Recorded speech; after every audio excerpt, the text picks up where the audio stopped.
মূৰ ক্ৰোধ তাৰ বৰ দণ্ড দয়া সমহৰ বধতু তাহাৰ শীত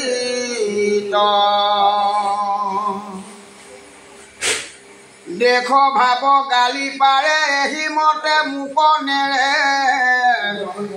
তাৰ ভক্তি হুৱে দেখ ভাবে হিংসা চিন্তে কায়ম বাক্য এতেকে খেচ নেহে বান্ধে মৰি মূৰ স্বৰূপ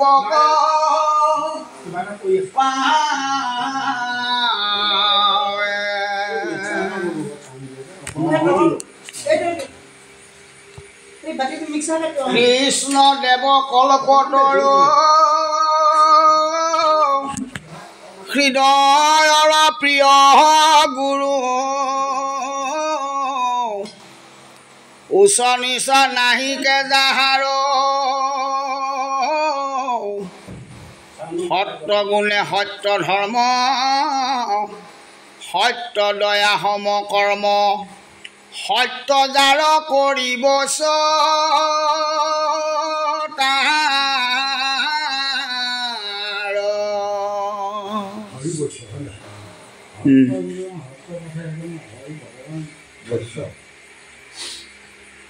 বহু কথা সভা থকা নাই সত্য ৰক্ষা কৰিবলৈ যোৱাজনেই ভকত এতিয়া ৰক্ষা কৰিবলৈ নহয় ৰাম ৰাম গুণময় পৰিহৰি নিৰ্গুণ ভকতি ধৰি সুখে হুৱে সংসাৰৰ পাৰ কহৈ গোবিন্দ মিছে চৰণৰ ৰবিন্দে কৃষ্ণ পদে কোটি নমস্কাৰ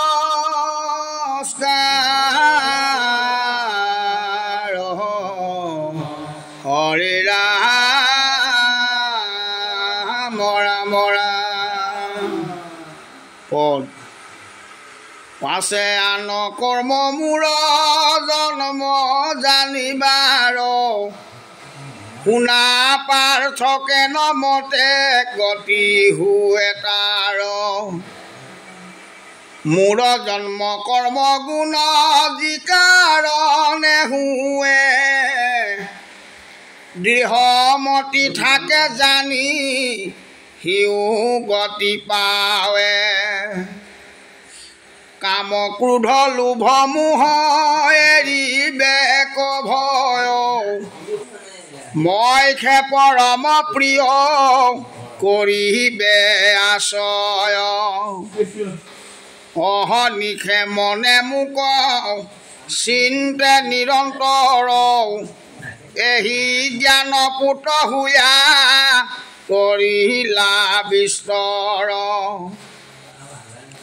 পাৰ্থে বোলে মুখ্য যদি মহাফল হয় কাক এৰি কেনে লোক স্বৰ্গক বাঞ্ছয় কৃষ্ণে বোলে আছে তাৰ পূৰ্ব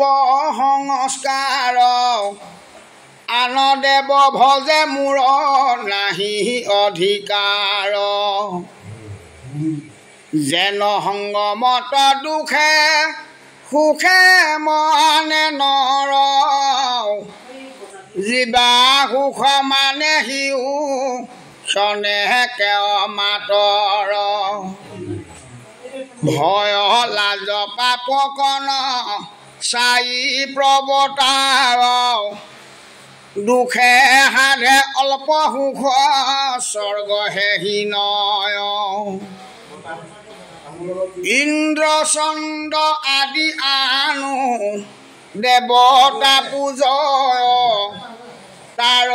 ফলদাতা মই জানিবা নিশ্চয় নানা বুদ্ধি কৰি ভজে দেৱতা সকল যেন মতে ভজেহে সি মতে পাৱে ফল বিভূতি সহিতে সেৱা লক্ষ্মী কৰে মোক কল্প বৃক্ষ এৰি সেৱা কৰ অকন্তক হৰে পিৰিঞ্চিয়ে সেৱা কৰ লক্ষ্মীত লক্ষ্মীৰ কটাক্ষ পাইলে হুৱে কৃতকৃত্য যত সুখ ঐশ্বৰ্যৰ লক্ষ্মী সেৱধিকাৰ হেন বুদ্ধি নাই মই লক্ষ্মীৰ ভটাৰ যদি বাকা সকামে থাকি মোক পূজা কৰে মই দত্ত ভোগ ভুঞ্জি তথাপি তুতৰে আন দেৱ ভজি যদি অল্প ফল পাই কিন্তু কৰ্ম সিদ্ধে নষ্ট বিনাশক যায় কৰ্ম ক্ৰিয়া উপবাসে যত পাৱে কষ্ট দৈৱ মন্ত্ৰ কায় ছিদ্ৰে পূৰ্বা পৰে নষ্ট মোহৰ কৰ্মৰো তিল মাত্ৰ নষ্ট নাই জানি নজানি কৰক যদি বিশ্বাসক যায় মই অন্তৰ্যামী মোক ভিন্ন কৰি লৱে ক্ষুদ্ৰ দেৱ পূজি তাৰ ক্ষুদ্ৰ ফল পাৱে পাৰ্থে বোলে কৃষ্ণ তুমি সবাহাতে সম তথাপি কৰিলা কেনে কৰ্মত বিখাম পৰ্বতক নিয়ামক তুমি সেই ঈশ্বৰ কাকো অল্প ফল দিয়া কাহাকো বিস্তৰ কৃষ্ণে বোলে হত ৰজ তম তিনি গুণ ক্ষত্ৰ বৈশ্য শূদ্ৰ চাৰি আদ্যত ব্ৰাহ্মণ সতগুণে ব্ৰাহ্মণ ক্ষত্ৰিয় ৰজু গুণ বৈশ্য শূদ্ৰ তমু গুণে জানিবা অৰ্জুন গুণ অনুক্ৰমে কৰ্ম কৰয় সকল গুণৰ প্ৰভাৱে উচ্চ নিচ হুৱে ফল সজু পালো সংহাৰো মই তিনি লোক তথাপিতে কৰ্ম বন্ধে নপাৱয় মোক কৰ্তা অকৰ্তা বুলি মোক যিটো জানে তাক কৰ্ম বন্ধে নপাৱয় একো ঠানে মুমুক্ষসকলে কৰ্ম কৰিল পূৰ্বত কৰ্মবদ্ধ এৰাইলা কৰ্মৰ জানি তত্ত্ব কিন্তু কৰ্ম কৰিলে এৰি অহংকাৰ এহি মতে বিস্তাৰ যে তৰিলা সংসাৰ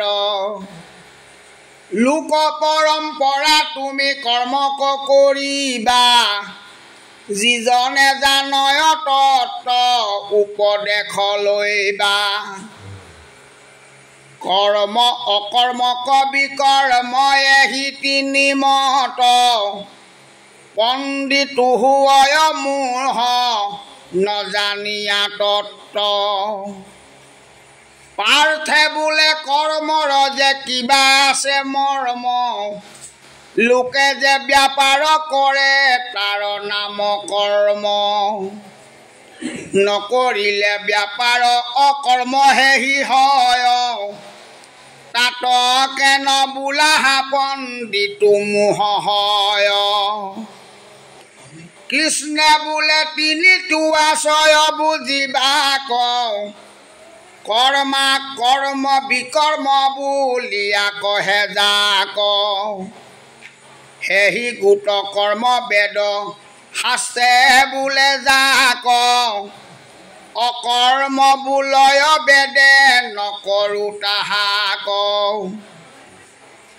যি গোট বিকৰ্ম তাত হৈ প্ৰায়চিত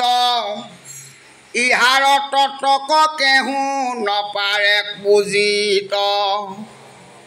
যাক জানি সংসাৰৰ আপদ তৰে পোন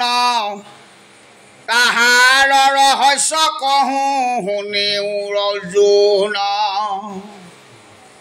বেদে কহে বুলি কৰ্ম কবে সৰ্বনৰ কিন্তু নুবুজয় অৰ্থ বেদৰ বাক্যৰ স্বৰূপতে বেদ বাক্য মূৰ বুলি কৱে সুখ মাত্ৰ কহি স্বৰ্গ পথ প্ৰৱৰ্তাৱে যেন শিশু ভাল মন্দ নাহি তত্ত্ববোধ লাৰু বুলি লোভ দিয়া পিয়াৱে ঔষধ তাৰ যেন ঔষধৰ ব্যাধিৰ দূৰ ফল কৰ্মৰো মুখ্যে ফল জানিবা সকল বেদ জানো বুলি যিটো কৰে অহংকাৰ যিমতে উপজে বেদ ভেদ কহো তাৰ দেহে যে আশয় চাৰি চক্ৰ নিৰূপমা প্ৰক্ষস্থি বৈখৰি আৰু পৰা যে মধ্যমা আধাৰ চক্ৰৰ পৰা পদ্ম শুদ্ধ আতি চাৰি দল কণিকা যে কৰে পিত জ্যোতি অসংখ্যাত নাৰী আছে দেহৰ ভিতৰ তাৰ মধ্যে নৱ নাৰী আছে মুখ্যতৰ নৱৰো মধ্যত তিনি নাৰী অনুপাম ইৰা যে পিঙলা আৰু সুকুমা যে নাম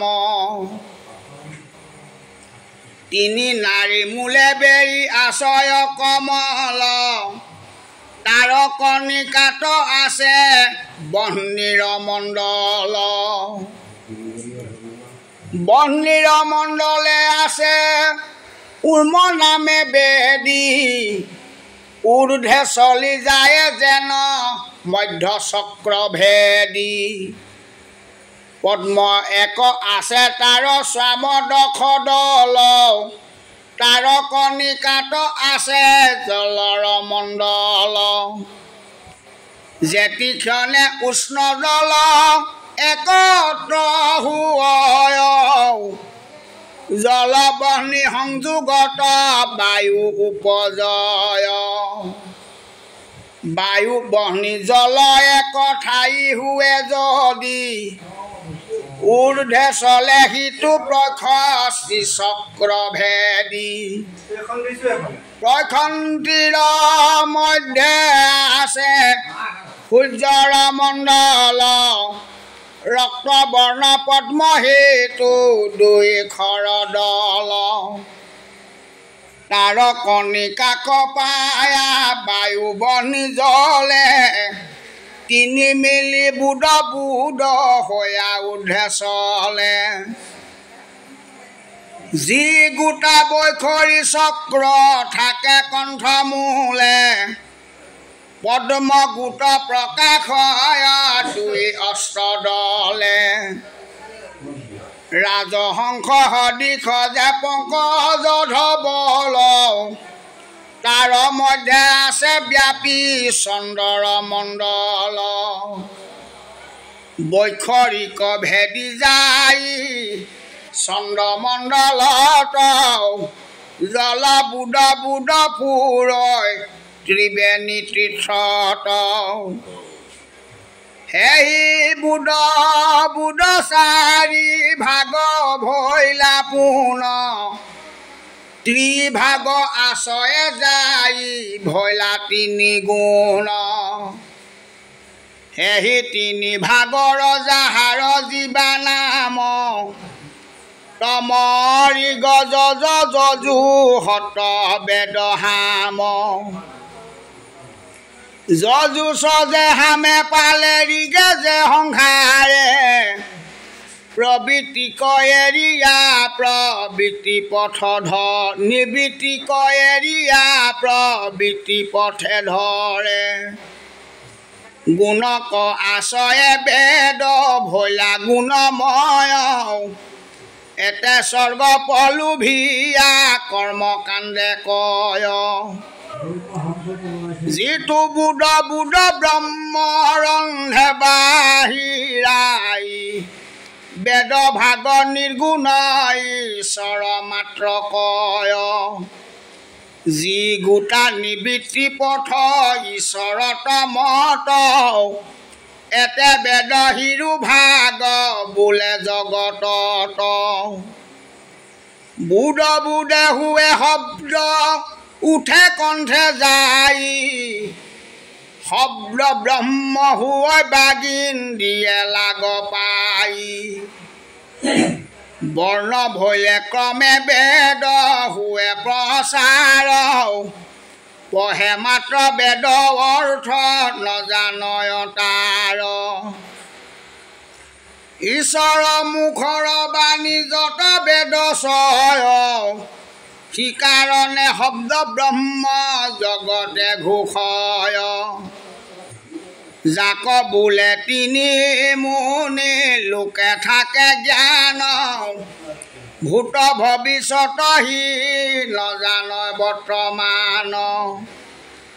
এনুৱা মুনিও চিন্তে আত্মজ্ঞানে ধ্যানে তথাপি বেদৰ অৰ্থ স্বৰূপ নজানে যদি বোলা বেদ অৰ্থ নজানয় ভেদ যেন আকাশৰ পুষ্প হেহি মত বেদ স্বৰূপত কহো বেদ তাত পৰ্যজত সেহি খেবে দৈজ্ঞ জ্ঞান জানে মহাভাগৱত ভাগৱত মতলৈয়া জানিবা সকলে এবে কহো কৰ্ম অকৰ্ম কজাক বোলে আন দেৱী দেৱী পুজি কৰে সেই কাম নিশ্চয় অকৰ্ম বুলি জানা তাৰ নাম কিন্তু মন্দ ভাগি যে কাম কৰ্ম কৰে যেন গলে শিলা বান্ধি সাগৰ কটৰে প্ৰায়শ্চিত্ত জপ তপ তীৰ্থ যজ্ঞ দান অকৰ্মীৰ এতে কপকাৰে নাহি ত্ৰাণ বিকৰ্মী হিত কৰ্ম কৰে গুৰুতৰ অকৰ্মিত কৰি বিকৰ্মীখে ভদ্ৰতৰ প্ৰায়শ্চিত্ত জানিবা বিকৰ্মীক লাগি কৰি প্ৰায়শ্চিত্ত পাছে হুৱে পুণ্য ভাগি আছে তপ জপ যজ্ঞ তীৰ্থাদি কৰয় মন শুদ্ধ হৈয়া যে সৎ সংগ লাগ পায় ৰাম ৰাম সাধু সংগ থাকি হুৱে ঈশ্বৰে ভকতি এহি অনুক্ৰমে বিকৰ্মীয়ে পাৱে গতি